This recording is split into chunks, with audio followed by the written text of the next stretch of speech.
Anthony Edwards the other day's in the All-Star game, and I don't know if you know who Anthony Edwards is. Stud of a guy in the NBA. The guy's a rock star. I think he plays for the Timberwolves. Yeah, he's Minnesota. a fireball. I mean, he's just an exciting guy to watch. And he says, so what do you think about what's going on with the product of the NBA?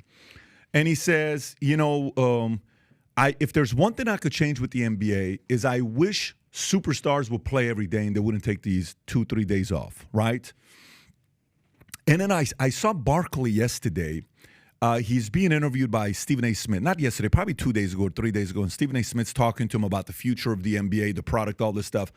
He says, Barkley said, the NBA is about to come up for re-signing their new TV deal. Whatever the TV deal they got to get. NFL gets great TV deals, but he's saying, hey, this new TV deal they do, the company's going to be asking and saying, why the hell are we doing TV deals? People are not watching season NBA games because players are taking 2-3 days off and they don't want to work. So to me, the product of the NBA season has become shitty. That's my opinion. And I'm a guy that loves the NBA. I don't even watch season anymore because it's fake to me. We got 7 guys averaging 30 points a game. Annoying. This ain't no real basketball. If you're, the other day All-Star game, the worst All-Star game of all time.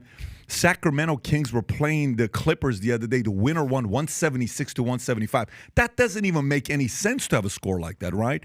So I think that's hurting the NBA product. Do you think AI and predictive analytics is taking the emotion, fun, complete game, that pride, the shutout concept out of MLB? Do you think AI is kind of getting people to say, well, we're going to have 3 different pitchers today. You're going to pitch 3 innings. You're going to pitch 3 innings. You're going to so, but that's kind of cool to get that. But, dude, I don't like that as a fan. So you think these guys are no longer thinking about what fills up the seats and what gets people to watch season baseball? Is that a concern of yours?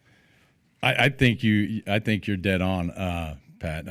Listen, let's start with the NBA. So you got to understand, when I came up with the Red Sox across the street, I got to go over and watch Larry Bird, and I got to watch McHale and Danny Ainge, and damn. Yeah, some straight. You're talking about your parish. Straight trash talkers, right? And Red's there doing his thing, and on parquet floor. So I was lucky. I actually did a little BS show. I think it was called The Rocket Report. I interviewed Michael Jordan, and I was just with Michael not too long ago at his course, and I just smile and laugh about it that we were so young. But what I'm saying is, you're exactly right. It seems like in the NBA, I mean, if you give an NBA player 2 feet, I'm guarding you from 2 feet. You're making that shot every time, and I've heard the stories too. They go down and. You got your 32? Yeah, I got my 28. Let's play defense the last 5 minutes, see who wins. But the scores are that's why the scores are well over 100 and doing things. There's just, I mean, other than the playoffs, like in baseball, I preached it's great that you guys can slug, but when you get to the playoffs, pitching and defense is going to win for you. It's no difference having a great defense in the NFL.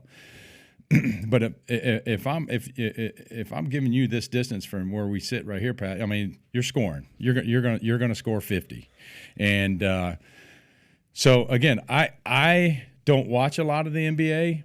I watch when I know my friends in the NBA are playing. I watch them because we have this same conversation, about what's going on. I have the same conversation with my 30 PGA buddies, and some of them are bitching and moaning that I'm not in the top 30 and they're pissed off. I said, well, you play better. And we talked about early. Do something about that and play better is what you got to do. So the changes in Major League Baseball, you hit it dead on. There's a bunch of old school coaches in these camps, and I'm going to experience it tomorrow. And I'll see some of them. And they tell me, like I said, when I was on the mound in the 7th inning and here comes the pitching coach or the manager, I got the ball tucked under my armpit. And when he gets them out, I said, what the hell are you doing out here? Get your ass back in the dugout. I'm going to finish this game, or I'm going to eat as many outs right now as I can. We talked about it earlier. And there's only 3 or 4, maybe a Scherzer. There's a few. Verlander. He'll stretch it out now that he's got a new elbow. He's been stretching it out and doing his thing. And but there's a handful of those guys. But you're right. I won't mention the name, but I was in a locker room during the game talking to actually a couple of the analytic guys. The pitcher that pitched that came out after 5 innings. He was done. He was winning the game 3-1. he saw me, you knew I was there to watch too, and he came in like he was exhausted after 5 innings, rips his jersey off and kind of throws it in the laundry basket on the floor. And I was talking. I said, hold on a minute, guys. I go, what are you doing? Oh, I'm done. I'm done, Mr. Clemens. I'm done. I said, yeah, you want 5 innings? I said, pick that shit up. There's no way it's dirty and hang it back in your locker. There's no way. There's no way I that dirty. love that. Yeah. I said, pick that shit up. Yeah. And he started to. I go, no, I'm just kidding. I wasn't. But I said, no, I'm just messing with you. So, but, yeah. So, I mean, they're doing some things where they call them openers. They're bringing in the long man first, and then they're going that way too. So I get that you protect. They watched me early in my 20s, still at about 115, 120 pitches. When I got in my 40s, they kept an eye on me in August because we were going to the playoffs, so they wanted me fresh in October. A lot of times, if I was the game 1 or game 7, I was always game 3 swing because that's a big momentum. You go down 2. A lot of times I was pitching where we were down 0-2, and I couldn't have a hiccup when I went out there. This was, a must-win is a must-win. So if you like this clip and you want to watch another one, click right here. And if you want to watch the entire podcast, click right here.